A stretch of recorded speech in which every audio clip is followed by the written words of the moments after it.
Yeah. Um, cool. Uh, So we have, I think this is episode 3 already, which is fun. And great. joining us today is Chris, our Washington Nationals GM. And I appreciate you taking your time. And sorry for the delay to get started there. No worries. No worries at all. So I know we want to jump into like a bunch of the OOTP questions, and I appreciate you not only sharing them with me when I had this idea to kind of meet some of you guys, and, kind of put a quote unquote face to the names, but also you had sent some questions to cover today, so that's awesome. So before we jump into that, do you mind if we just kind of chat a little bit about personal stuff? No, no, not at All all. right. So I saw your cell number, but what part of the country are you located? Albany, New York, just Okay. outside of Albany. Yeah. Nice. All right. How's it been up there? You guys getting crushed with snow and ice right now? It ice, and it's been cold the last couple days. Overall, though, winter was pretty mild, Yeah. but which was good. We've had problems with our furnace all winter. They came and did maintenance, and since then it hasn't worked on a consistent basis. So That has to be huge business up there, I assume. yeah, oh yeah, yeah. How long So have you been up there? I grew up here. I've been all over the country. Yeah. I grew up here, went in the military. I was in the military for about submarines for about 10 years, and then got out, lived in Vegas for a while, traveled the country, and then came to New York, worked New York State for long enough to draw a pension, 20 years, Nice. and That's then great. went to Florida, and now I'm back here. Okay. All right. So pros and cons of Albany in a quick synopsis. My girlfriend is the pros. Okay. There you go. Other than that, I mean, I will be leaving. I mean, it's a state capital, and I'm sure there's a lot of positives here, but I'm not a big fan of the taxes in New York and all that. So, Yeah. Weather wise, you're okay with the. I assume it's pretty darn cold winters yeah, I'm consistently. more of a, and that's the other thing. I'm a beach guy, and so this is not my favorite. Okay, so Florida once again potentially in the future. Probably around Tampa. St. Pete is Hmm. really, really It nice. is, yeah. That's right. My when I met my wife, that's where she lived. She wasn't my wife at the time, but Yeah, but yeah, that area is super nice. yeah, That's awesome, man. And retired or yeah, yeah, yeah. nice. That's great. I'm 60, just over 60. So That's awesome. Well, I'm jealous. I'll have to take some notes of how to get there. any way you can. That's awesome. Um, any kids or No, no, uh, no kids. Divorced once. yeah, yeah, yeah. That's good, Um, man. I mean, it gives you some flexibility, and yeah. that's awesome. Cool, man. So I know you joined us. I guess maybe this is. I'm gonna take a stab here. Maybe like the third season or so, maybe a little more Yeah. with us. Okay, gotcha. Yep. And I know that we're in a few leagues together. I don't remember, which came first, but um, how many leagues are you in? How long you've been playing OTP, and how long you've been playing online? OTP is less than a year. Okay, This was nice. really, I hopped in one league toward the end, and you were actually in that, and it was just going too fast for me, Yeah, especially. And you said, "Look, I have this other league. It's a little bit slower." And so this was really my first full time league. that's great. Yeah, Yeah. And then I jumped in MVP and then one other league. I'm going down to two leagues for now just yeah, because until I know what I'm doing, yeah, I'm not doing anything good. I'm not besides being active, there's not a whole lot I'm doing with the leagues. yeah. Well, and but I think being active in its own self is a big portion of just learning. And I think you do a great job of like asking questions. You're not shy, you don't claim to know it all, and so I think those attributes are key as far as gaining more information and just being better just by it's like sitting in the front of the class and asking questions, Yeah. because we all were new at some point, and so whether we did some research online or just tried to, follow what other people were doing in the game. But I think ultimately people asking questions or reading the answers to questions other people asked are always, integral to growth, but yeah, and I think the pace of the league is huge too, something that you're comfortable with. Right. And this is a big switch for me. I played Diamond Mine for a long time. And in a lot of ways it's better than this, but you don't develop your players. They Okay. are who they are. Um, but Is that as also a far sim game? it's a sim game that, it's more of a frozen screen kind of thing. Okay. But and that was, I mean, it's really accurate and really, really good. Um, but honestly, I got in this because of in the solo league, I wanted to see something moving on the screen. Uh, Gotcha. Yeah, yeah. that was it. I think my attention span is getting older, and 90% of the time when I'm playing, I'm watching a movie or a show or something, so I'm not paying that close of attention. So I wanted some movement, Yeah, makes but sense. It's funny because I got into this. I guess I saw an ad or something. I think actually maybe it was through. Now I think about it, a couple of the podcasts I listened to at the time. I think it was the ESPN like fantasy baseball podcast, and they would talk about sim simulation leagues, and they never put one by name, but I think I found it through like Google because I just didn't know what it was. And I started playing, I don't know, maybe like OTP 17 or 18 or something around there, maybe even a little earlier, just on my second monitor as I was doing photography work. And so rather than having music on or a movie on, I would just have that kind of playing essentially kind of on the side, in the similar fashion you're saying as you're watching a movie. But so the solo leagues is what I did the first, I don't know, four variations I had of the game. So do you play solo leagues now? I do a little bit. Yeah. I've done, I think, 3 seasons Nice. With the same and team or different teams, okay. different. I did really well with the Dodgers, which you should. Yeah. I struggled with Tampa, which I couldn't figure out. I just couldn't get them. I couldn't get them to score. Yeah. Um, I think I did the Mets for a little bit or something, but Okay. And all modern leagues, like nothing yeah, yeah, yeah, yeah. Nice. yeah. Okay. That's cool. There is an appeal to, and that's one thing that as much as I love online leagues, I do love, seeing the visuals and like the pitch by pitch options and things like that. It's a pretty powerful game in that sense. And but I think like most of us, it was there's ways to manipulate the AI. There's a sense of competition that you can't find unless you're playing against other humans. I think that's where online leagues really kind of take over. And since I jumped in them, I haven't played the solo leagues. Um, but yeah, and so when you found the online leagues through the forum, I think so. It might have been Facebook. Somebody okay, might have that makes sense. joined. And I hop in things, but it might have been through Facebook. Okay, gotcha. Yeah, yeah. Okay, that makes sense. Yeah, because I think you were in the FLG league, and I think Joey there, one of the commissioners, is pretty active on Facebook as far as recruiting. So that probably makes sense. Oh, that's cool. So have you played a historical league or anything like that? Have you I, given that a shot?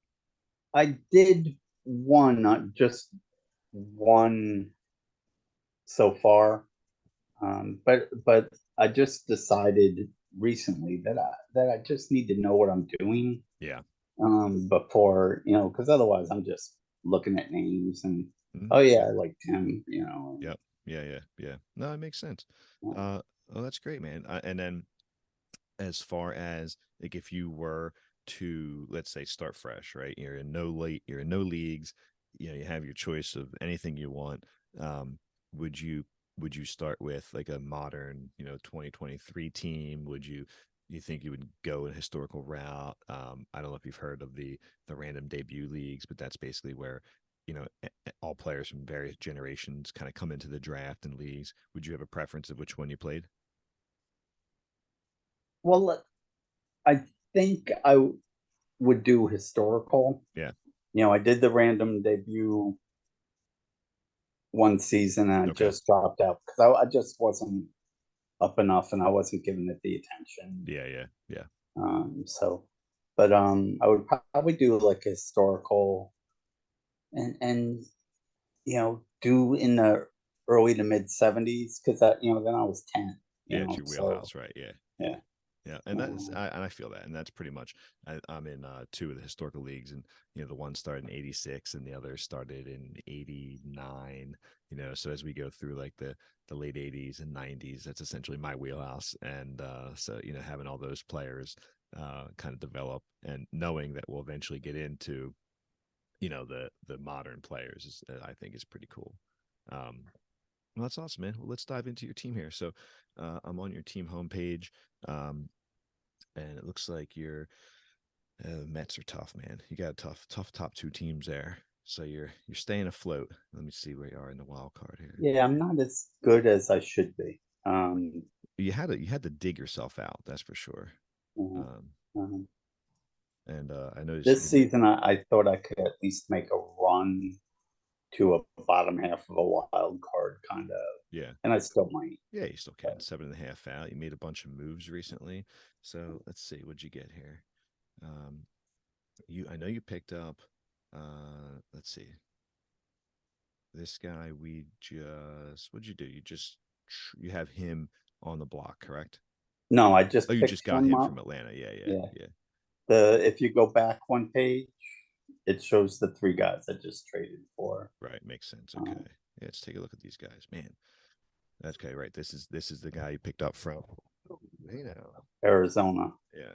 Sorry, I just knocked my mic over. Uh, Yeah, this guy, man, I absolutely love his ratings here. I mean, this dude is a beast as far as, just straight bars there. Um, Ground ball pitcher, 99, 101 miles per hour. I mean, there's really no flaws outside of just his injury history. Right? right. Yeah. A- And that was the hard thing is that people were asking about Wild.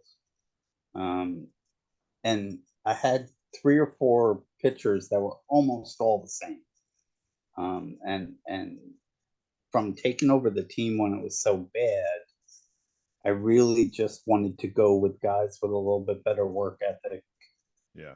and that kind of stuff. And hoping that'll get me there.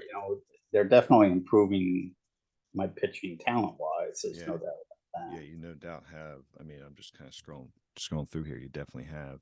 Ooh, this guy just got hurt for 6 weeks, huh? Yeah, everybody, my whole Mm, team uh, in the last month has had some took a beating. tough Yeah. spots. Yeah.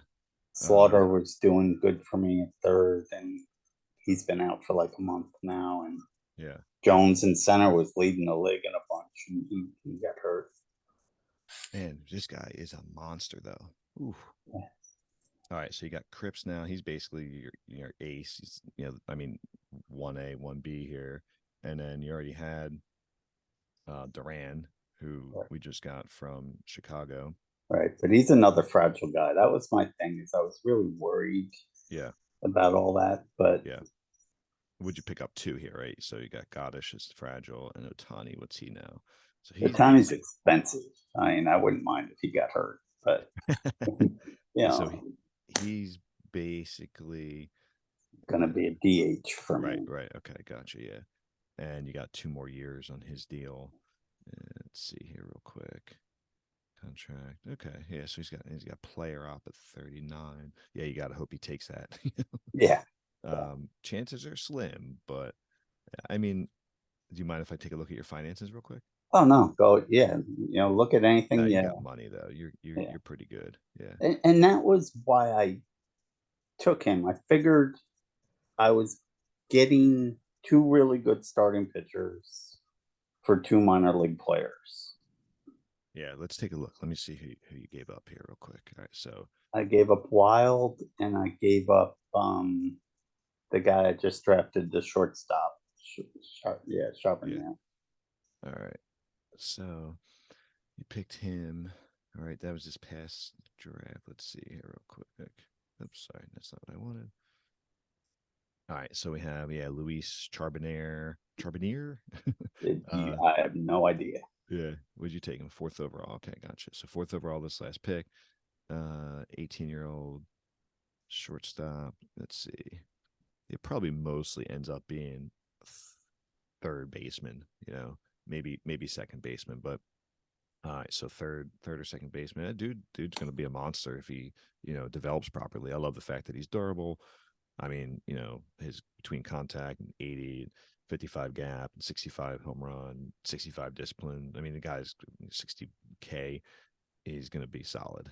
Um, but you got a legit ace here. Man, yeah, Cripps is a beast. Now you got durability on him, so that's key. Right. And that was we went back and forth, me and Chris in Atlanta, Yeah, and I was trying to get for less, because that's what you do. Um, and the reason I just finally said, okay, give me it all was because of the durability. I yeah. figured out I'd at least have one durable pitcher out of all of I mean, he's still young. He's still in arbitration. I mean, these guys are you don't find these too often. So, I think giving up what you gave, I think is pretty fair. Obviously taking on the Otani deal is a tricky bit. But yeah, you got the money to spend. it. And that's Um, exactly why I did it, was because I had the extra Yeah. And cash. sometimes this aspect, especially like in your situation, right? Like that you're trying to sneak into the wild card, taking over the Mets, taking over the Phillies is, most likely, not going to happen. But you get this popularity aspect where he's extremely popular. That I'm sure you got, fan favorite, all that stuff. I'm sure you probably saw an email come through saying your fans are excited or you got a slight increase and, you know, a bump of interest. Did you see that happen? Oh yeah, yeah, and be, that's been my main focus. Weirdly, um, only because I didn't know what else I was doing, Yeah. but I knew at least, okay, if you get captains and you get fan favorites and that kind of stuff. When I took over the team, it was like a 51% fan interest, and the last I looked, it was like 80, I think, or Yeah, something let's like take a that. look. So Which is huge. I mean, that's yeah, so yeah, wow, yeah. Yeah, you've been doing a great job with that. yeah, and my revenue per game, I was under like 700,000. Right, yeah. Yeah, you got 57% increase. Yeah, I your want to attendance say per when I game. took the team over. Yeah. No, this is all great. I mean, it's all projecting upward. It looks all fantastic as far as, projecting forward. All right, so you got I like the Crips deal. I think the only thing I might have done, and of course, it doesn't mean that you get the deal done, but if you're going Crips for Luis Charbonnier, where does he fit? He's not ranked yet in the the prospect rankings. But No, I no, might have seen if there was any interest in retaining some of Otani, but that might not have been, that might have broken the deal, might not have been of it interest. was not an option. Yeah, gotcha. Right. Fair enough. Um, all right, and then you got Godish, right? So we already talked about him. You know, um, I know he got hurt the last sim. I did minimize it to no days. So if you find that there's an issue with his um, ability to play, let me know. I'll make sure that he's in there. Um, Something that we try to do. And I think Rich and I had mentioned it through Slack there, but if you're ever worried about it, and some leagues don't have that flexibility where it kind of whatever happens, but I like the idea that if the guy gets hurt, and it's something that we can take, if it's a day or two, not a huge deal, but when you're going out for a week or 2 weeks or any longer, then I think it's only fair that we just reset that injury, because those guys wouldn't play typically for and we wouldn't have a whole week where a trade goes through in real life. So, but yeah, so if you find that the guy doesn't have the ability to play, just let me know and we'll fix it. But But yeah, I mean, this dude, same thing. Like we talked about, he's a monster. Goddish as far as his ratings, like elite stuff, and 3 elite pitches. Great movement, good control. Ground ball pitcher. There's nothing you can want in this guy outside of durability, but also very popular. So that's huge. And he's still 26 years old. He's still minimum contract, not even eligible for um, arbitration yet. Oh, that's fantastic. And what'd you give up there? So we traded with Arizona, and we gave up outfielder Chris Wild, 17th overall ranked prospect, and dude's a monster. I mean, if all projects well, should be a probably just I would say probably an elite left fielder, left or right, but a great contact. It's funny because I know, knowing Mike, pretty well through all these leagues. I know the one thing he'd probably want to boost here, and this is just going by my scout, but he'd probably want that I and discipline and avoid K a little higher. But everything else being what it is, I think he's probably supremely happy about that. Yeah, and he also is a stud pitcher. I mean, Oh, that is he? was I didn't even see yeah. that. Yeah. Um, and that was part of my reason, as weird as it is, to get rid of him, Yeah. because I have no concept of two-way players Two-way at this players, yeah. point. I'm with you on that. I've had very limited success, and I know it's a topic of conversation in other leagues. I know Mike has been part of that. So yeah, I'm not sure if I had to guess and put money on it. I would say, if anything, maybe he uses him as like a reliever, but I have a feeling he's going to mostly just develop him as an outfielder. He might even remove the two-way player option. But like I said, maybe just as a reliever. I have a guy that's like that. Um, Come back real quick. That is a first baseman. And when I drafted him, he was a two-way player. Um, and I knew that. But take a look at his rating. So Steve Sterling, he's kind of my backup first baseman. I haven't had him as like a little middle reliever. Um, or actually a long reliever. Um, but his bars are okay. 50 stuff, 60, 60 movement, 55 movement, 60 control. But no, like, he has what, one, two, three, four, five pitches, with a changeup being 30, it's unusable. He has 60 fastball, 60 cutter, 55 splitter, a show me knuckle curve. So like there's nothing there pitching wise that I feel good about, outside of he at least has average stuff and okay movement with decent control. So like I could care less if this dude pitches, but I'll put him in if I'm getting blown out or blowing out a game. So I just avoid high leverage with him basically. But it's tough, man. I haven't had success either with two-way players. And the dude's decent hitter. I like him against lefties. He's just solid. There's nothing weak about him, but nothing great either. But yeah, I have a feeling that Wild probably end up just being an outfielder there. And that's what he was saying. I have to say, most of the people in the league are just fabulous with just being straight. With the information. When I first joined, Jason spent with the Blue Jays. Yep, He spent, I don't know how many hours talking me through things, that's great, man. because I really, and I still struggle at this point. The salary structure gets me at times. We're paying minimum to some of these players, and other guys are, in that last podcast, we're looking at a couple relievers there that we're getting like 10 million, like on Texas or something. Yeah, yeah, And so, I mean, there's just no, I'm still trying to get a grip on it. yeah, yeah. The finances are tricky, and I definitely find myself to be cheap. So I don't want to give up draft picks if I can avoid it. And depending, like, there's certain spots I like to save money, compared to others. Like I don't really invest as much in the bullpen as maybe I should, or some teams do. I always feel like I can take failed starters and put them in there. I'm not I mean, obviously if there's an elite player, it's a little different, but I'm not huge in putting a ton of money into catching. If the dude can catch the ball, and if there's a plus is if there's any bad at all. um But yeah, it definitely is. It's sometimes it's hard to manage that. But we can take a look at the finances as well. I'm just digging in here to the deal you did with Chicago, where you got Duran, and looks like you extended him as well, which is smart because he was going to be a free agent, I believe, at the end of the year. Correct? Correct. Yeah. So what'd you do? And Shane was upfront with that. He gave me an idea of what he was looking for, you know, as far as extension with the Cubs. Yeah. So it was going to be similar with me, most likely, Yeah, no, I think that's smart. And I think that's one thing I definitely try to do as well. Like, let's see, let me at least see what he's asking for. Because, if it's going to be something that you're just not willing to pay, then there's no point of doing it unless it's just strictly a rental. But that changes the cost of things. But no, I mean, we talked about him. We won't have to overkill him, but Angel Duran, just a monster.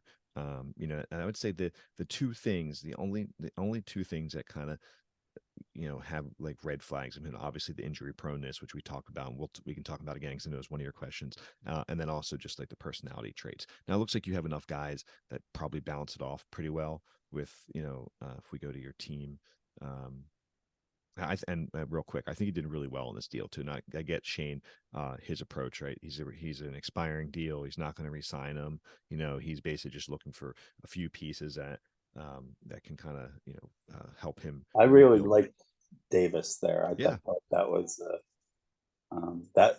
I don't want to say I wouldn't do the deal because Davis was the first thing I mentioned to him, but I really liked getting him in the Rule 5, and I thought he would be something. yeah. Is that how you? Let's see his history. Who'd you get him from? Yeah. So you got him from the Reds. Okay, yep, gotcha. Yeah. Um, Yeah, I mean, those guys are great too, right? You basically got a free player. So you got a free player, and then you flipped him into Angel Duran, which is fantastic. So, but no, I think it's solid. I mean, like this dude's good. He's got durability. But I think that there's really nothing completely elite about him. So I just think that he's a nice player. He's probably a fourth, fifth starter.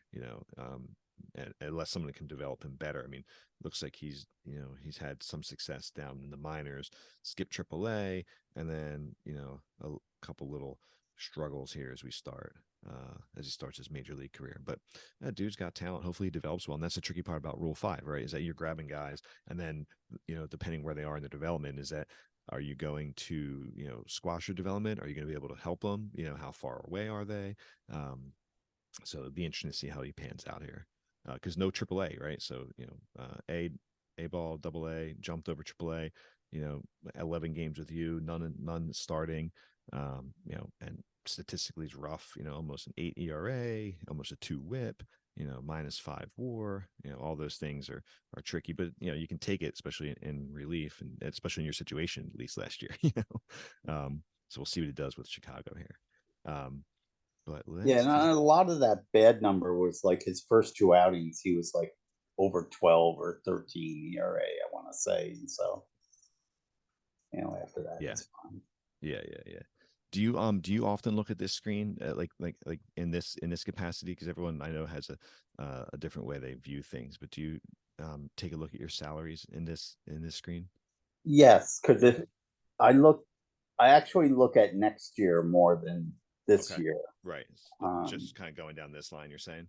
yeah, I click at the top and I see what contracts be out of because I'm losing a good bunch there. Yeah. So, I mean, nobody really great. I mean, Yeah, but just like losing that gray contract is pretty huge. You'll have 12 million freed up.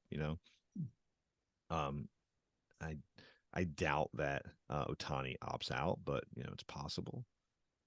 Drew Jones, you don't want to opt out, really. no, no, Yeah, he was on fire. He was leading the league in two or three categories when he got yeah, hurt. yeah. But no, I think you're in pretty good shape, man. As far as like pushing forward.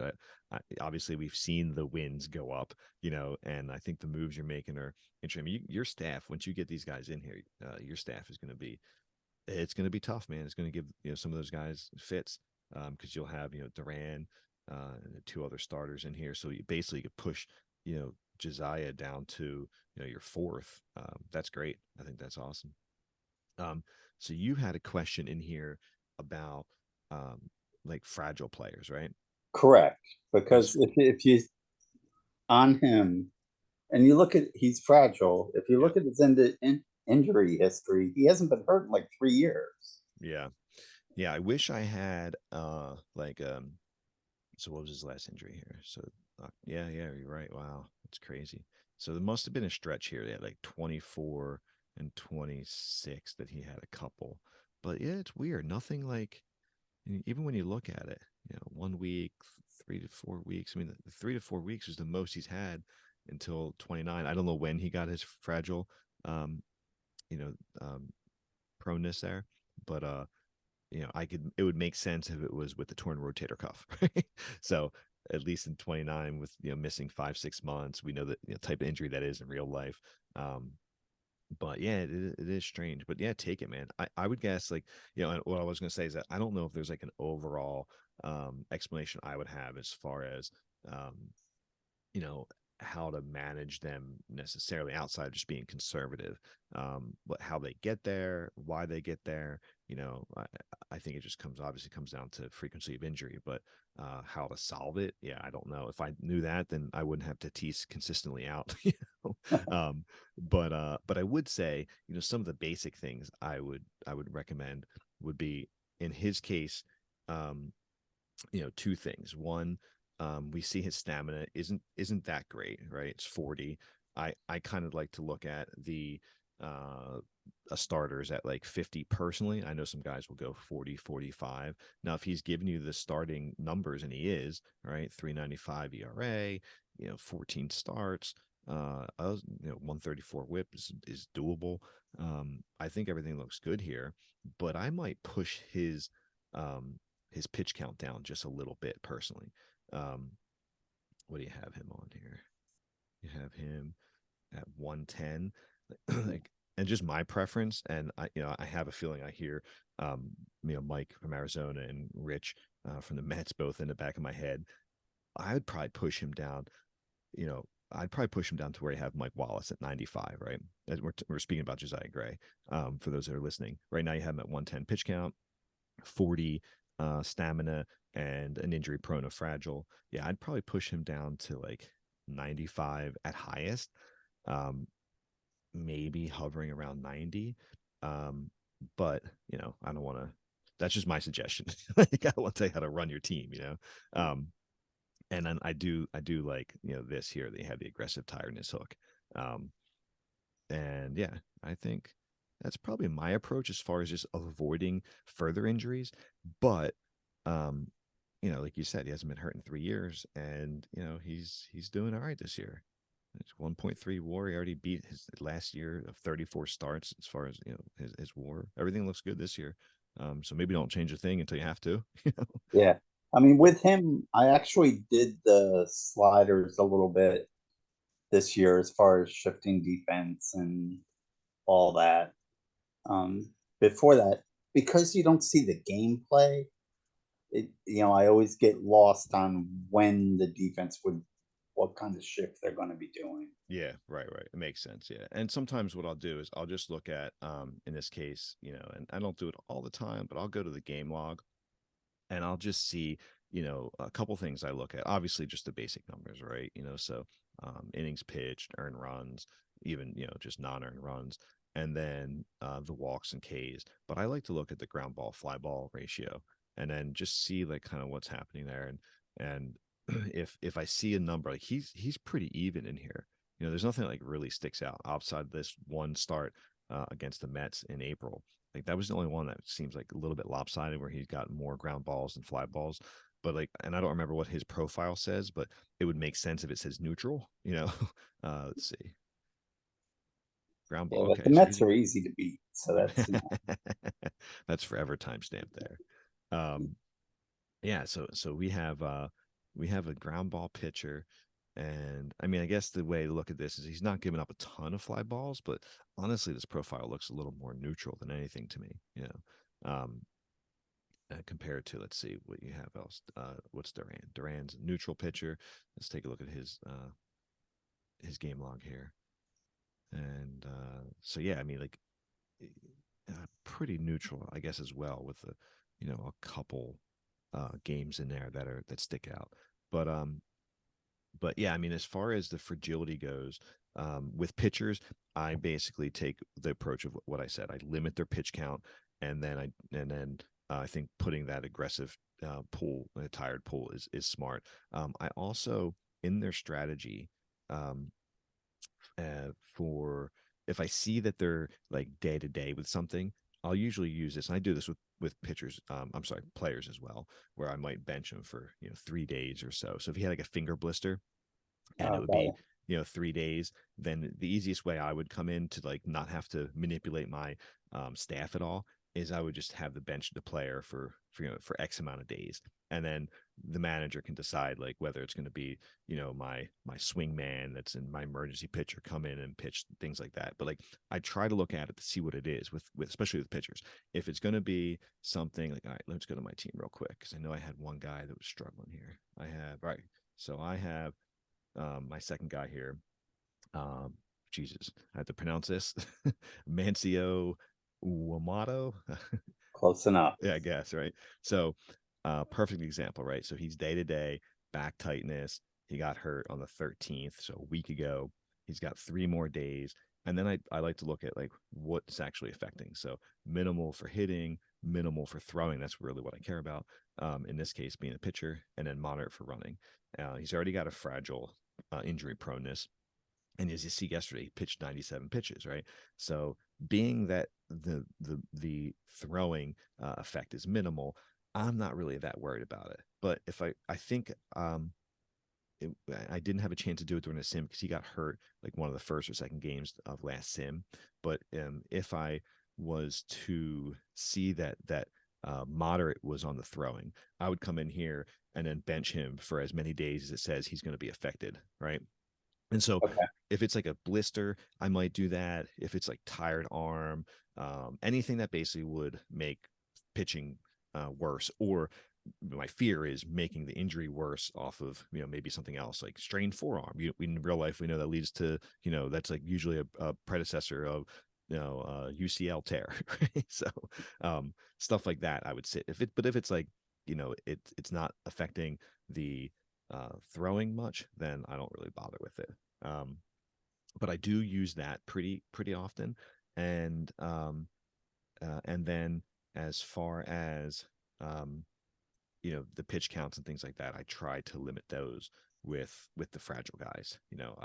You'll see like I have all my guys at 100, um, and I'm sure I could lessen some and increase others, um, but that's kind of my approach to it. So yeah, as far as like hitters, like I have Royce Lewis here. I think he's hurt for 5 more days. And same, I take the same approach, right? I don't want this dude to get hurt long term. I don't really want to sit him for 5 games, especially like I have a pretty big week coming up with the top teams in the NL.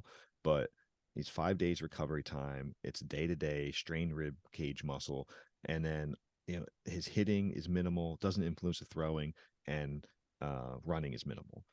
So I don't really stress any of that. I did sit him the first game just to give like a day off, and he's 98% rested. But one of the things I was going to hit upon, I do this with pitchers as well, is the percentage of when I have my coach bench him. So if I come into strategies, you'll see bench when fatigued at 75%. So a lot of times I'll do that with my pitchers as well, just in the case where maybe like that last pitcher we looked at, Umawato, he got hurt the first sim. He pitched 1 inning. Let's go back to him real quick. But yeah, I've never even looked at, well, I can't say I haven't looked, but I haven't adjusted anything in that And that whole right, yeah, side of that yeah, screen. sweet. Well, hey, we take away one thing. That's good, right? Yeah. So if we go to this dude's game log, yeah, you'll see he started on the 13th when he got hurt against Cincinnati. He faced one batter, right? He threw 4 pitches, and so um, if that's a scenario where let's say he did like a little more, and then my pitching staff decided, our coach decided to pitch him like the next day, and he was not up to 100% energy. That's kind of where I like the option of where is it here, of bench, I'm sorry, um the the fatigue aspect, especially for it's over here for the pitchers. I'm sorry. So SP bench when fatigue percentage is, things like that. Um, that to me is key. I don't have any of them set in this league, but it's something I've done, especially like let's say MVP. That league, I have a lot of fragile pitchers, so I definitely like play with that quite a bit. All right. But yeah, outside of that, man, like the fragility aspect is tough. And on your squad, I'm not quite sure how many guys you have that are like that. Let's take a quick look here. I'm going a long way to look at your team, but let's take a look at your lineup. We got Cruz at first, right? So he's hurt for 4 days. What an interesting guy, man. Beast at first base. You got great pop. Right. And that was another, he's a key reason. Just, I'm better at identifying bats during free Okay. agency.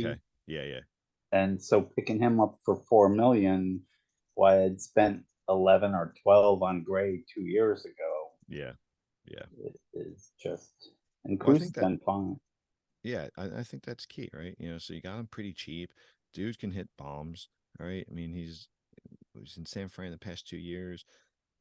Okay, yeah, averaging 20 home runs a year, a little over 20. But yeah, I mean, I think he's fine for a first baseman. Of course, it depends on your team build. Like, what else do you have going on? This dude at second seems decent, right? I mean, the key thing is here he's a captain. He was just a recent call up from minor leagues because I have half my team was hurt in the last Gotcha. Right, right, right. month. Yeah. Well, he's perfect for that, man. Yeah. Perfect kind of util guy there. And then what do we have? Shortstop here. So this is an area we were talking about. You were asking a question in general. You said, "What's more important, offense or defense?" And as I was thinking about that, it was hard because I would say like part of me thinks that it's just it just like real baseball. I guess kind of depends how you want to build your team. I think for me, I've learned over time that I just didn't care as much about defense, and I realized that I should. So I built primarily bats with guys that were decent, and then looking at like the teams that were consistently winning in our league. Let's take a look at Arizona. Like he just was really good at building great defense in general, but definitely have him at key spots. I think Rich and I touched upon it a little bit where, center field, shortstop, second base, catcher, those spots I think primarily are, the key spots that if you're going to invest, if you're trying to decide bat versus defense, I think I would recommend trending defense first if possible, right? But it kind of depends on the rest of your team. So is Tanaka your starter? Is he in there because he had someone hurt? He's just back from injury. He's Gotcha. been solid. My thing this year, my general thought process, if you can say it was consistent or not, was to just cut down on errors because Right. last year was just brutal. Yeah, yeah, yeah. Um, so I had traded for Slaughter. He improved me at third. Um, this guy was a good improvement. Tanaka himself. Yeah. Yeah, let me take a And look then I for you. had Vera going between second. Figueroa, I think I've just screwed him up because he was a nice, solid guy for me early on when I first took over the team. Yeah. But at least bat wise, but he couldn't field. So I've played him in about every position Yeah, out I like there. this. I like this guy's profile. I mean, the one thing, if I had to be picky about it, I prefer him not to be the ground ball hitter, but that's just, being super picky. But I mean, I like his bat. I like his glove. He's got he's not doing anything elite per se, but I mean, I think he's a solid second baseman, solid third baseman. Yeah, Um, last year, I want to say he had 16, 17 errors, something like that for okay. me. Yeah. And it wasn't, and he didn't play the field all the time, I don't think, if I remember Yeah. right. Let's see. Why am I not And I could checking? be wrong. It might be less. I mean, it could be the, uh, So, what do you have? 30, 32, yeah, 12 errors at third base. Yeah, so about 17. But like when you look at, he's at least, you know, he's holding his own there at third. He's not killing you. Yeah, I mean, I think for me, the question of going back to it as far as what you asked, what's more important, offense and defense? If I mean, I I, I think that if you had to pick one, I guess I would lean more towards defense. I think if the teams like in MLB, I think of the teams like Cleveland or Tampa Bay. Those guys are obviously defense and flexibility first, and then in you go to a team like the Phillies where it seems like they just don't care about defense; they just want to hit the ball out of the park. And then of course there's more to that. There's the pitching, there's the depth of the team, there's the ballpark itself. You can do that in Philly because everyone's going to hit the ball out of the park. So if you're just going to outpower teams and try to win 8-6, that's fine. But teams like Tampa and Cleveland aren't going to do that. So they got to play. I mean, I can't even call it small ball, but I guess in 2023 small ball where there's not a ton of home runs being hit by those teams, and they're going to put different players in different positions, each game, and they're going to rely on good pitching and good bullpens. Um, you know, that's I think where the philosophy differs.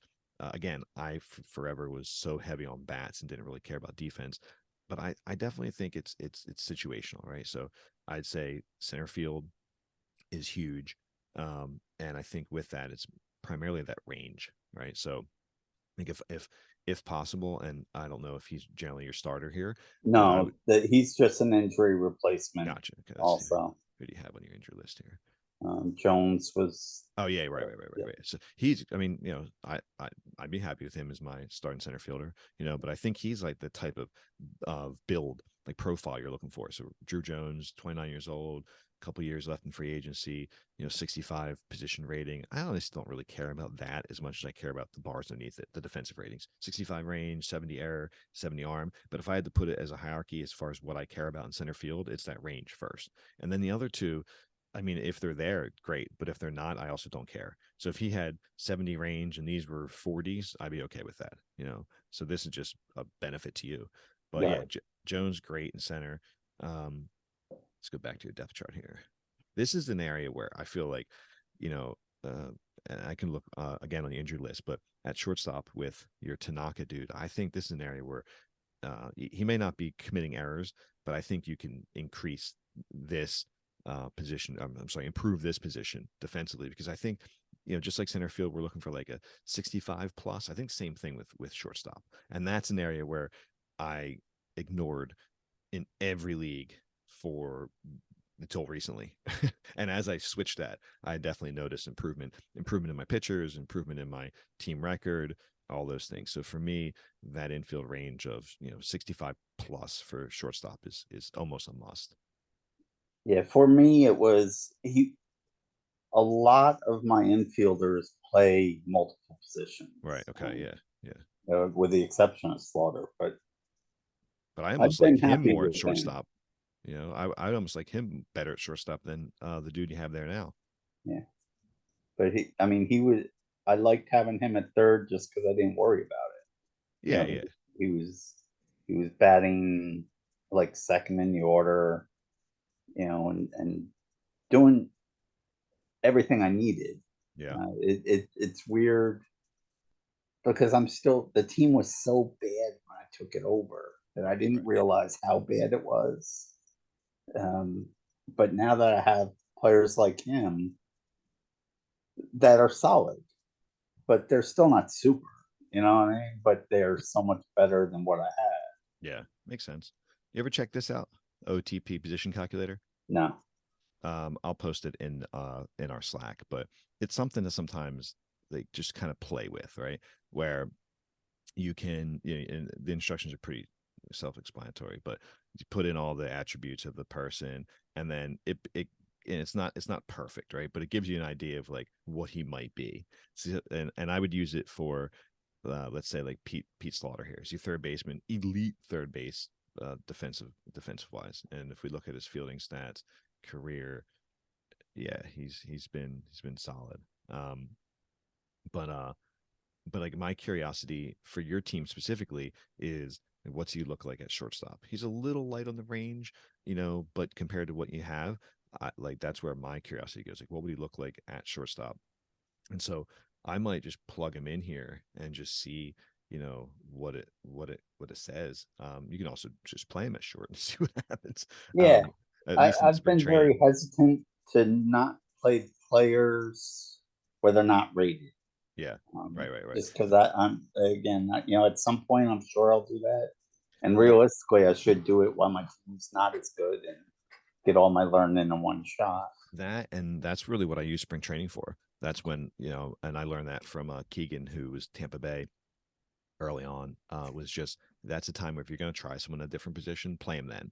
So for you, let's say we slid Slaughter to shortstop. Don't even play him at third base in spring training, right? Just play him at shortstop, force him there, and not only will you'll see all of a sudden the option pop up in position rankings, but you'll see it grow as well. You'll immediately see the potential, but you'll also see the the his actual growth there, and more so if you anchor him there. So rather than just play him, if you played him at some at third and some at short, then he's not going to grow as quickly. Just like anything, if you don't get enough reps, you're not gonna improve in it.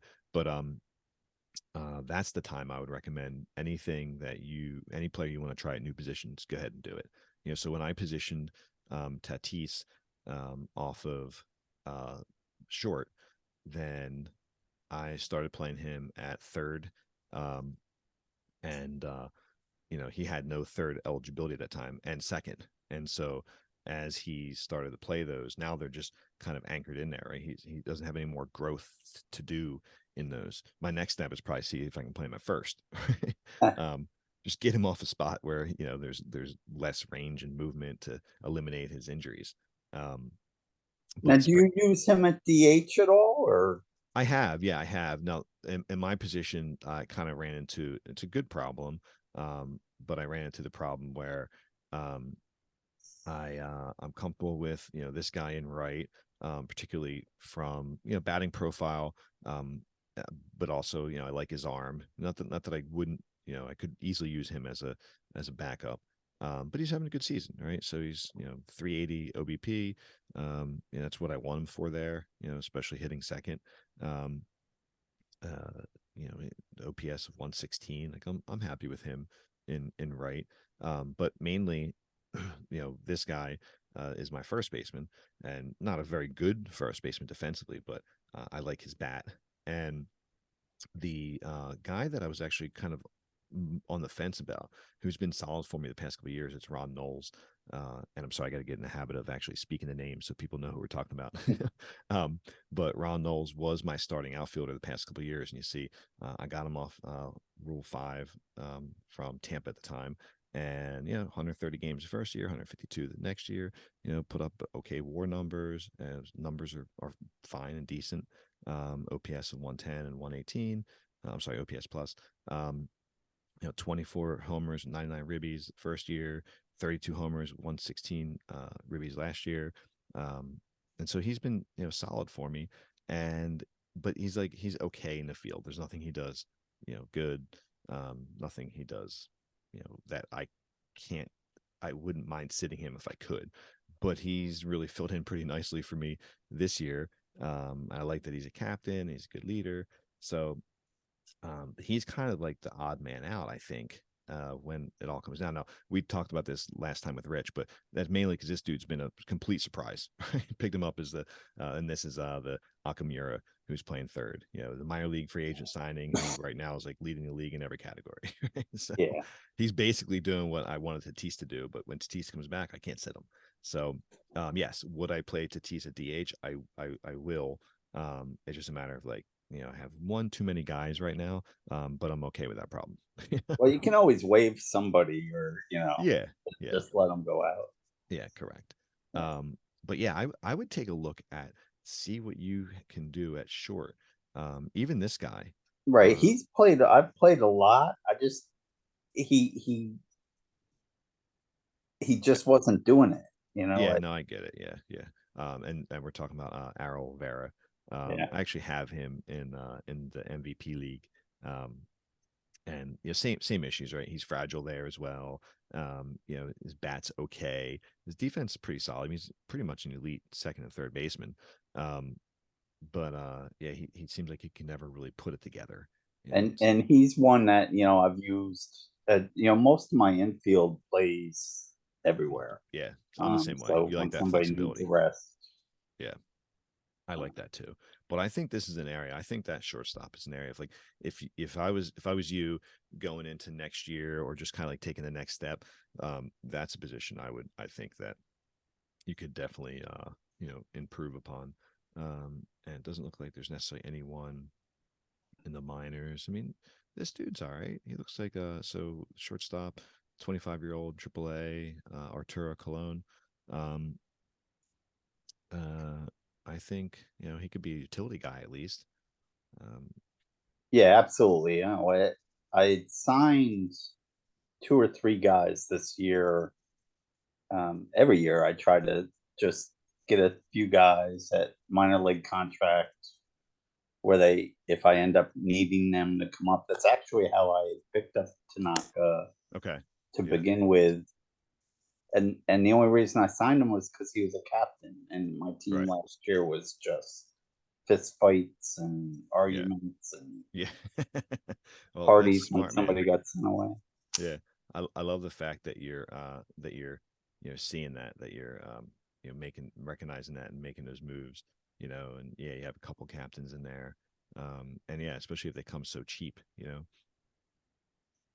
A couple of motivated guys, but no one that's like disruptive. Right. And I figure I can handle this is the most unmotivated I've ever had. Right. Um, just because I'm afraid of that spreading.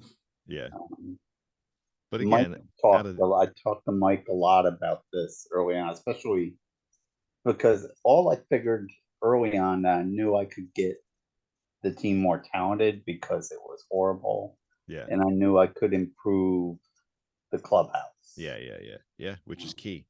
you know Yeah. but out of those attributes, if you're looking at outspoken, selfish, disruptive, and then unmotivated, to me that's like the unmotivated is the best of the worst, right?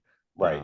It's not going to tear your clubhouse apart. It may, if anything, just limit their development, but yeah, that doesn't bother me as much, the unmotivated. In And the then AAA, can you click on Warland because he'll be. I don't know if it's alphabetical. who is it? I'm sorry, what position? Uh, Oh yeah, I see Eric it. Warland, right? Right. Yeah, He was just there a second ago. gotcha. Yeah, okay, so And he's the reason I questioned the offense defense. right. Because I tried to trade him all last year, Yeah, and he ended up the season in the top 15 in batting average. yeah, So, I mean, and my question was okay, there's nothing spectacular about him, but he hits. yeah. And in a league No, that looks like it looks at offense, you would figure this would be something. yeah. Well, and I think going back to position, right? So, being that he's a first baseman, and we're talking about Eric Warland, Walrond. It's an interesting name. Yeah. I want that R and L to be mixed up. Yep. I've typed it 27 different ways. Yeah, yeah. All right, so Eric Walrond, first baseman, 31. Okay, yeah. So he's a veteran age, but minimum contract here, so he's not even eligible for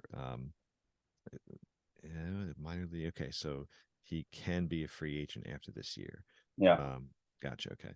Um, yeah, I mean, so for him, if he's producing bat wise, being a first baseman, and he did last year, right? So he had 341 OBP, which I'm cool with. 107 OPS plus, just a little bit over half a WAR. I mean, decent bat. But I don't care really about his defense being at first base. I mean, he's not bad. He's a very doable first baseman. He's way better than what I have at first base right now. But if he's hitting, I'm fine with him. I don't really. If he was a third base or a shortstop and he had these ranges, or even an outfielder, then I'd be concerned with 45 range and 40 error and 45 arm. But at first base, totally doable. I mean, you saw the you saw the guy I have at first. Not that that's necessarily what to model off of, but um, the this guy has no range, right? So that's outfield range, but infield range is 25, errors 30, infield arm. I mean, he's basically just a body there, um, and Yeah, that's and just me being older school, I'd like my first baseman to have a glove Right. or just a monster mash. Yeah. Yeah. Um, Well, and that's kind of like that's going back to preference, but and also just like that team building. What do you have around it? Where are you going to invest the money? So like I think you're fine with Cruz over Walrond, but yeah, I mean if you look he's already doing better halfway through the year. He's got a .7 WAR if that's what we're going to use, and so let's say at the end of the year he has 1.5 WAR compared to what Warland put up last year. At least that's the bat's similar. He's got a little less contact, a little more pop, but his first base skills are way better. right, right. And more speed. So I think it's an upgrade, Yeah, with but yeah, and that again, I think position by position is kind of where I go with the defense. And if you talk to Mike from Arizona, which I know you said you did, a bunch, but definitely he would mimic the same, or I should say, I stole it from him over the years that it's kind of varied on where that defensive liability is going to be. If you can avoid it at all, then that's great, but I don't care about my first base defense compared to my shortstop defense. I'll sacrifice my third base range compared to my second base range. um, so ideally, if I can have them all, I'll take that.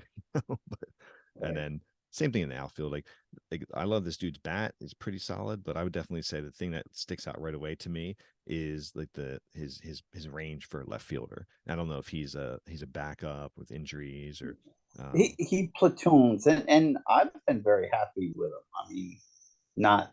I know he's not a superstar, but again, when you think about how bad the team was, right, right, right, right. he was one of my better players. Yeah, But I was fully aware that he wasn't a star, but right. he was good. And for those that aren't watching and for listening, it's left fielder Kevin Alvey, who's overall 44, but what I was mentioning is like 40 range for left fielder. I'm fine with the arm and the air. I don't really care. It's just that range there. But yeah, no, I mean, um, uh, if he's producing for you, let's take a look here. So yeah, I like his bat is solid. Let's take a look at your right fielder, Skylar Mendoza. Same Yeah, thing. I'd probably want to see just a little more. I mean, you know, uh, I have no range in my outfield, right fielder. My error is probably about the same, but maybe just like a little more arm. If anything. But yeah, like you said, you're taking like step by step, right? So right, you right. can't improve it all, and and so you're doing it as you can. You How know, about Bader? originally How's I traded for that. If you can go back one screen, yeah, that the guy that I'm using, that he was going to be in the minor leagues for me this year. the center But, fielder, yeah, that. But then Luis? Jones got hurt, and Yeah. Bader was only hitting like 95 or Mm-hmm. something. I Right, just right, right. at the Nice. time I was still close enough. Yeah. We traded this guy. Right. Yeah, that was when we okay, right? Because I had a couple guys that were too close for. I needed to get rid of some arms and some AAA guys. Um, yeah, I like Baeza. So he's your starting center fielder. I like him mainly because he can play three positions. He's the perfect fourth outfielder, basically. He put the ball in play, has a little bit of speed, and can play all three positions with some range. Air and arms, good. Um, but going back to let me just take a look at Bader. So Bader's your backup. Um, yeah, I mean his bat is tough, but Bader conned me into giving him a 2-year extension ooh, last yeah, I year. see I picked that. him up, Okay, and he was on fire. And like then I extended him, and he's done nothing since yeah. then. And he's got a player op, which is probably going to take. I mean, at least he's making less next year, but yeah. Um, I mean, have you tried putting him on waivers? Yeah, I've done all that. I've put him Yeah, on waivers. I've done trade offers, offered him for a bag of balls, yeah, and I figure if you're a contender, he's a good backup. He's expensive backup, but I mean, he throws people out, and I mean, well, last year he was good offensively for me last year. well, I At want to come back. least again, you got to remember my team was horrible, so Yeah, yeah. uh, Well, let me take a look at your. And this is CDH. another guy that I play at second and mainly DH. He does clutch hits for me. I guess that's why I like him. Yeah, yeah. So we're looking at Josh Hubbs, second base, 30 years old. Um, yeah, I mean, and he's like just serviceable at second, right? He's just got enough range, but I know most people are going to want to see a little more there. Noodle arm, but it's all right. He's only playing second. But yeah, I like his speed. He's fine. I wonder if like if I were you, I might try. Um, and let me see what he's doing this year. I might try just to see if it helps even your pitchers. If you slid, I know he's not hitting, but if you slid Bader into one of these outfield spots, let's say where Skylar Mendoza is playing, right, and then put Mendoza or out either one, actually probably your left fielder, put Bader in left, and then slide this dude to DH, and then play Hubs, kind of as that utility guy as you can move like your second baseman Wenzel Perez and guys like that around. I'd wonder if that would. It obviously it's a little lesser bat with Bader, but I wonder if that would help with, um, if you would see a difference in your pitchers Right. and defense overall. You know what? I If you click on versus left hand, I mean, I've definitely different Gotcha. Yep. people, Yeah. Yeah. Yeah. you know, and it moves around. Yep. Nice. Okay. Yeah.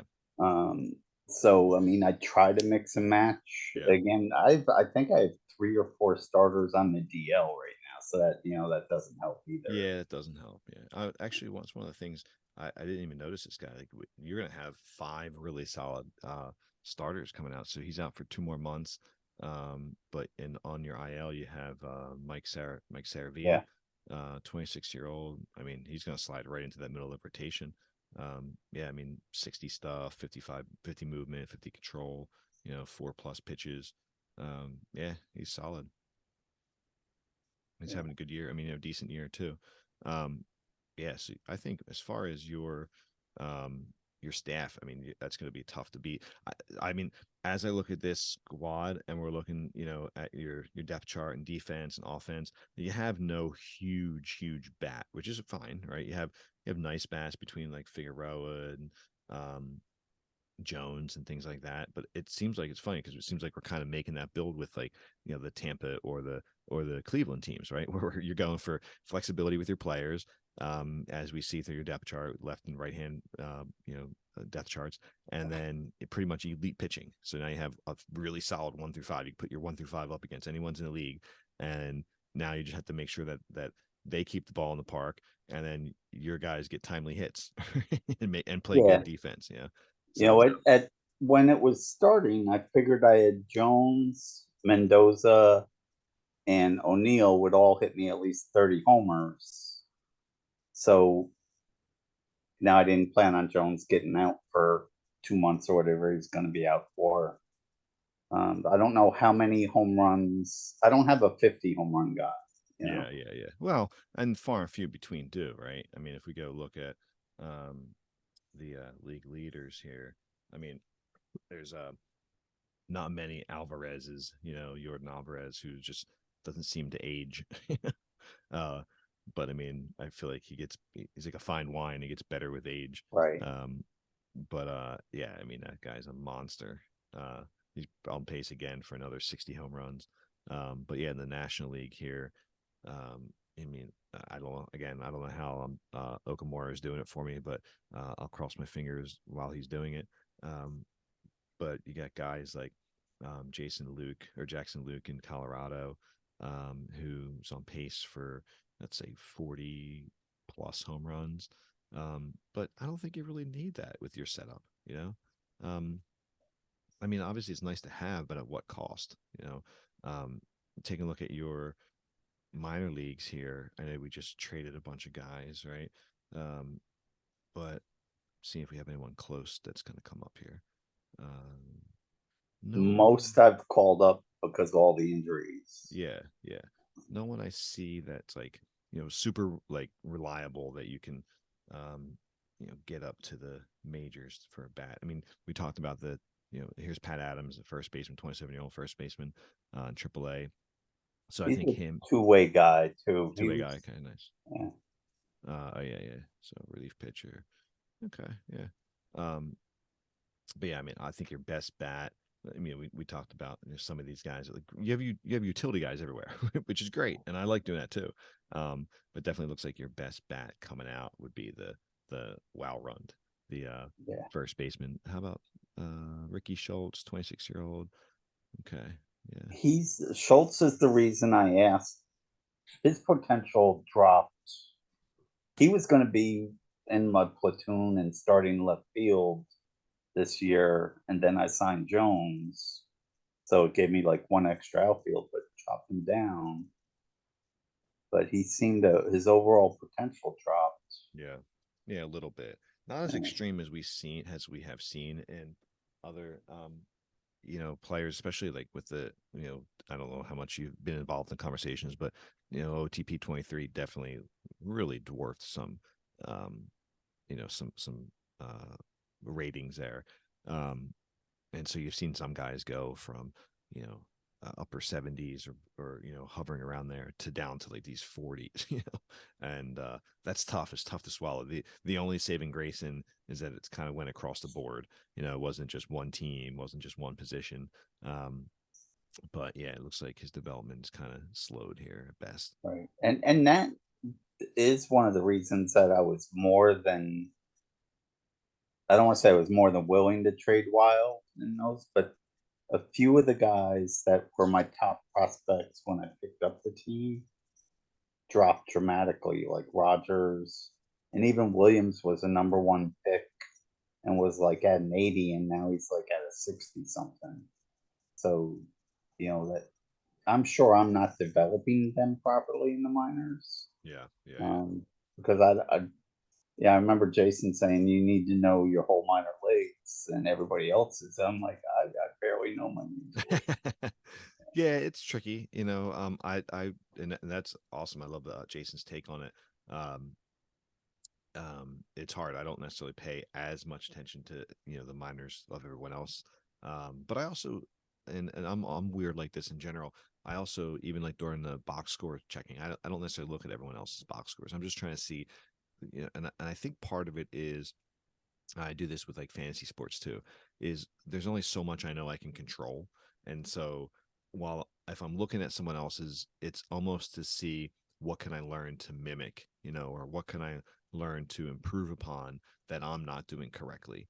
Um, Absolutely. yeah. Whereas mostly I'm trying to look at, hey, if I'm playing this guy against lefties or this guy in this position and, how are those things that I can control affecting me? Where are they hitting in the lineup? Um, and even recently with like so Rich was super helpful with like the slider conversation we had. So if I'm adjusting those things, how's it playing out in my box scores? And of course, small sample size isn't going to necessarily give all that information, but I don't tend to look at other teams as much as I probably should. So it's good that someone like Jason's doing that, and I think it's good advice. But I kind of look at it on a scale of and this is delving into a topic that I think it is on topic with something that is healthy for us to chat about, and specifically like a overall question in a rhetorical way about like your team build, right? So where do you think you fit in? Where do you think you're you know is healthy for you to go? So like in your position, and this is a position I struggle with all the time, like jokingly, but at the same time he's serious and often quite right. Is that I've been delusional about where my Dodgers are going to be. I consistently feel like I'm close. I'm there. I can be in the wild card. If things bounce right, maybe I can knock off either Colorado or Arizona, who's been just pretty well, Arizona specifically has been dominating the division since we started. And so I'm fighting for third, maybe second in the division. But the reality of it is different from my perspective. And so even going into just really quickly hitting upon like MVP league, that team, like that Cleveland team, I knew the last couple of years I had no right in sniffing the wild card. And so my whole thing is, okay, let me do exactly what you're doing in the sense of you're building, your fan loyalty, your fan interest, but let me keep contracts down on key players. And if I get some, values, then let me do that. And let me not rush anyone. And I'll try to give playing time to some young guys. So, the point of all that is trying to be realistic with where you sit and where you want to go, and I don't know that answer for anyone else because I barely know that answer for myself, But with that, I think that's where I tend to make decisions. For you, it looks like you did a really good job of. I mean, you have a really, like I said, a really great rotation, right? So, depending where all the contracts sit, and I think you have control of all these guys, that the next couple years, you don't really need to stress pitching outside of maybe a little bit of depth if you have some fragile guys. It looks like in your minor leagues, you have guys that are ready. You have a couple guys that looks like they can step in. So Yeah. you don't have to worry about that. Now, can you compete with the Mets and can compete with the Phillies? Well, I'm competing with the Phillies will be tough. Mets are easy to beat, so that's not a problem at all. But I mean, I think you touched on something that you have to build the team along your thought process right. because going to that MVP league, um, that team that I took over, no way it should miss the playoffs. I think you're going to beat me out for that wild card spot, Crossing my but it fingers. just wasn't built how I think. Yeah. So I was 7, 8 weeks in with a 100-win team that had the worst record in the league. Yeah. So I'm happy that once I decided to change the mindset and build it more like me, that they made that run. Right. Right. Right. Right. So Yeah, and that is a big part of it, and I think that aspect, and Shane was saying the same thing the first time we chatted, is that he took over the Cubs, and just wasn't his build, and so he's fine with breaking it down and making it his. So whether it succeeds or fails, it's at least the way you want to do it. And so, yeah, I mean, but I think, for you specifically, depending on like where you think you fit and where you think you're going, I would feel confident. If it was me, I'd say, okay, good. I'm set with starting pitching. I don't have to really focus on free agents that way. I don't have to worry about trading that. I'm pretty good, again, barring injuries. So now you just need, some depth pieces. And then, as long as everyone's healthy, you have a couple spots that you're taking care of. Jones is in the center, you're good there. And then I would just, you know, uh, consider those couple important spots where, okay, so shortstop, if that's a spot where we can improve upon, and then make these guys the strictly utility guys, play here as needed, and then fill in these spots, and then you can just go with between Tanaka and Vera and Perez and Hubs and all these guys that you have in, now you can figure out which one's bat is the best, and they're all pretty decent defensively, you know, uh, let those guys be true utility guys. yeah, Um, I mean that was that. I was so focused on defense this off season yeah, because good. it just killed me all the unearned runs I was giving up last Yeah, year. yeah, It yeah. drove me crazy. Yeah. Well, Slaughter's, obviously it stinks he's been out, but you got 3 weeks, and he's a key part. Oh, what's funny? We were talking about the fragility, right? So, all right, so we got Slaughter. Now he's fragile. He's been out with plantar fasciitis. 3 more weeks in recovery. Um, that's one thing I consider too, right? So, take Tatis for example. I mean, I took him off shortstop pretty quickly after I got him, but I try to eliminate high stress areas for those fragile guys. So as much as I'm sitting here saying, yeah, play Slaughter at third base. Oops, wrong guy. Play Slaughter at third base because he's got some of the best range, and he's got a great arm, and he limits errors and things like that. It might not be the best idea because he's fragile. So now he's going to be in a more um, stressful spot, body wise, more movement, that it probably pushes that fragility, to the threshold a little more.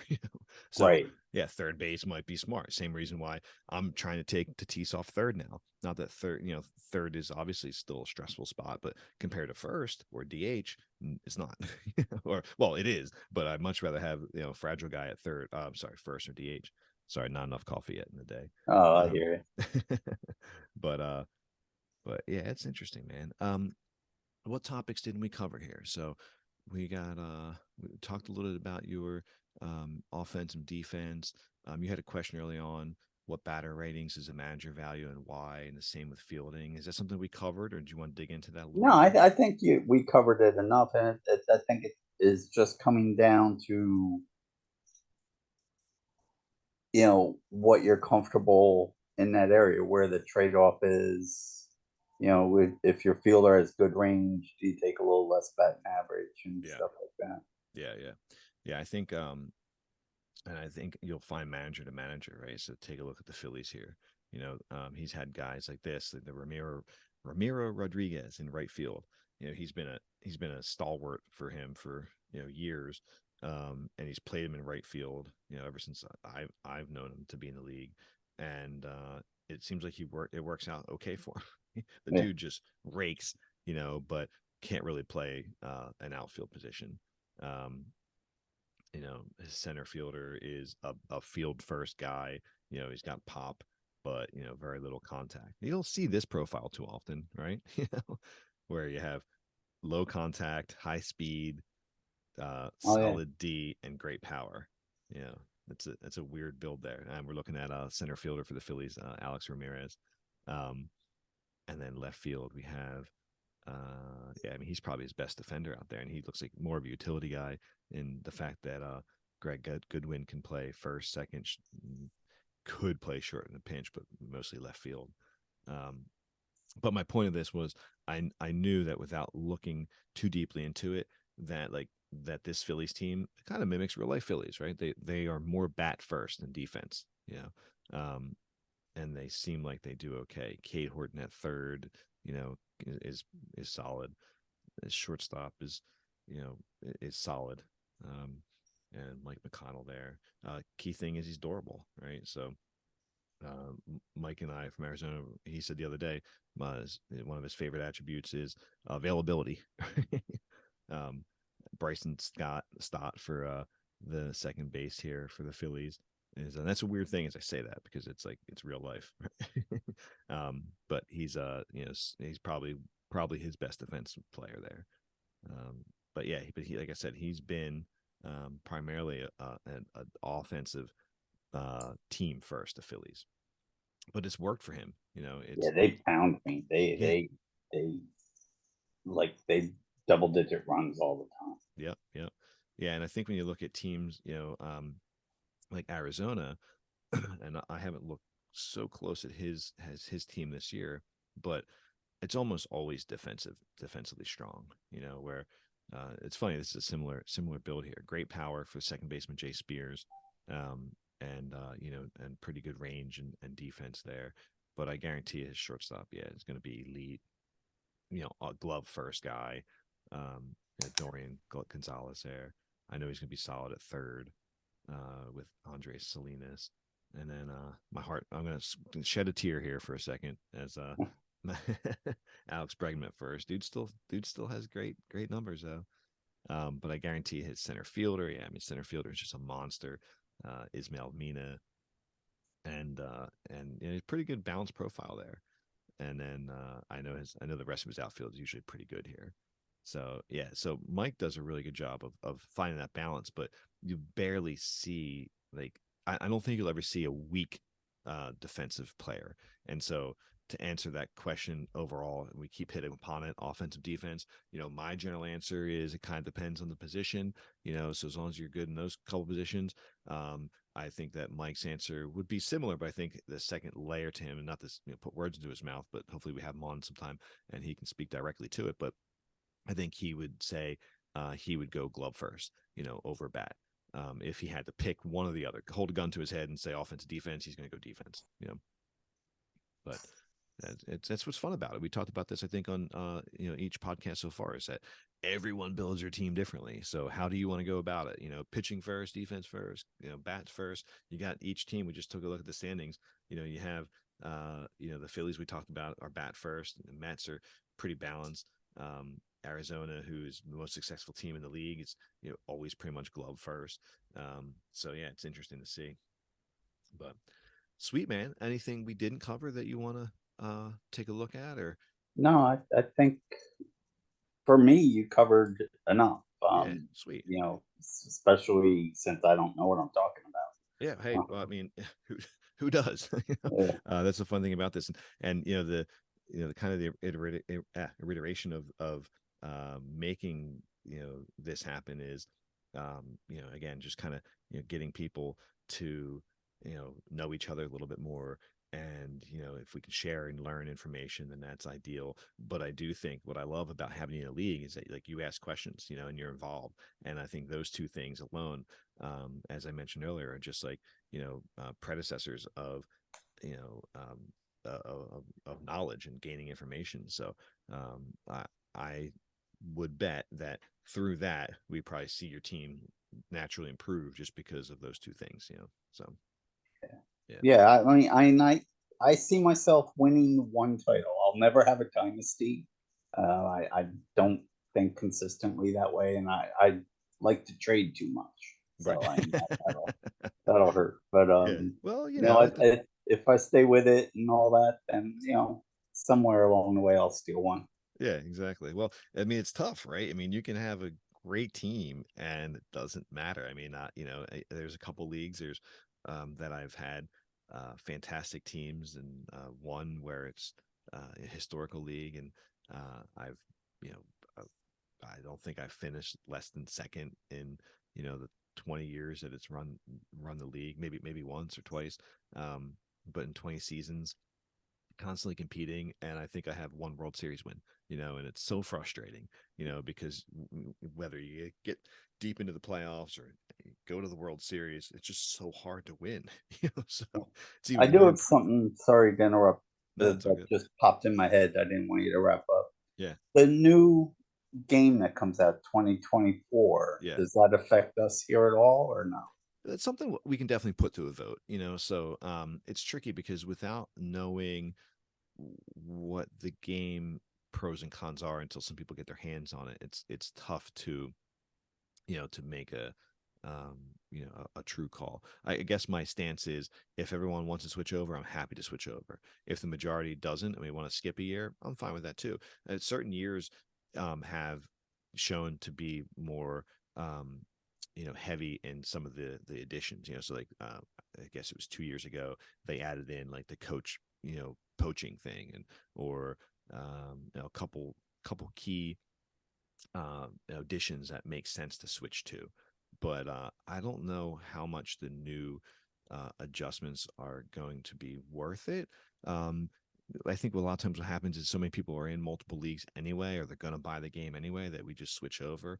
But either way, it wouldn't happen until the all-star break of like real baseball, when the Okay, game's been out a few months and they work out the bugs and it got goes it. on sale. Yeah, um yeah. but yeah, I know every league's a little different with how they implement that, and I'm not set personally on anything. um and I think kind of part of that is majority rules. um but my guess is that we'd probably switch over sometime in the midsummer time. All Yeah. right. And we wouldn't do it until our season, whatever, wherever we fall in a season, would be over anyway. Right, right. Yeah. That's it. Yeah. Yeah. But yeah, man, awesome. Well, I appreciate taking the time. Thank you for your patience as I worked through some technical difficulties to get us here. Um, and yeah, I think this is awesome. I'm so happy that you were willing to come on, because like I said, your interaction in the league has been great, and I really appreciate that. And I think that is a big sign and a good attribute for league health. And so having you take the time to be on this, I think just is great for our league. So yeah, any questions, please keep asking. Anything you want to share, please keep sharing, and trade me all your good players. All right. Will do. Thanks, Chris. Have a good All day. right. Thank you. See you. Bye. Bye.